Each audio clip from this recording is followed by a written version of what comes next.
quand on parle des provinces, ne le cachons pas, ici en Hainaut, Écolo c'est toujours un peu le grand méchant loup qui veut croquer les provinces.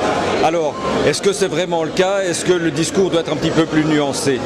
Je pense que ce qu'il est important de dire, contrairement aux fausses allégations qui ont été diffusées par certains, c'est qu'Écolo ne veut pas la fin des services provinciaux et ne veut pas que les personnes soient licenciées. C'est totalement faux. Justement, nous voulons garder le même niveau de service avec des gens qui sont extrêmement compétents, de manière large.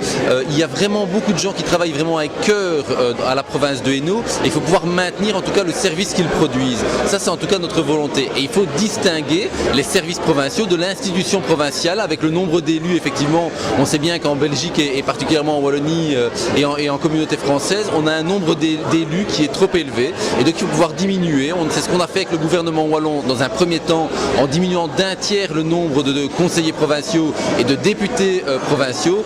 Maintenant, nous en tout cas, nous estimons qu'à terme, il faudra arriver à quelque chose d'encore plus fort. Encore plus fort, c'est la communauté de territoire.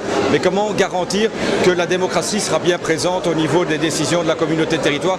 Il y a le modèle intercommunal, moins qu'on puisse dire, et l'Écolo l'a critiqué à maintes reprises, c'est qu'il n'est pas toujours très transparent politiquement. Et donc, pour moi, ce doit être des élus de second niveau. C'est-à-dire que ce n'est pas une élection directe, c'est une élection indirecte.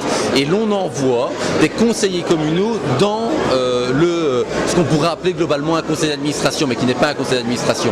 Et à partir de ce moment-là, eh bien, je pense que ces élus-là, lorsqu'il y a les élections, peuvent débattre des enjeux et sont totalement légitimes démocratiquement pour aller porter une parole au sein de ce fameux CA. Alors, la dernière question, c'est en éclatant les compétences provinciales au niveau des bassins de vie, est-ce que finalement on risque effectivement d'être plus proche du citoyen, mais est-ce qu'on ne risque pas de les affaiblir dans leurs moyens?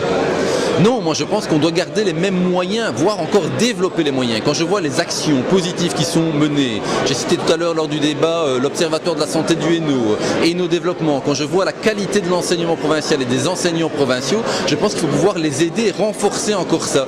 Mais je pense qu'on doit distinguer le service rendu aux citoyens, aux étudiants, de l'institution qui les gère.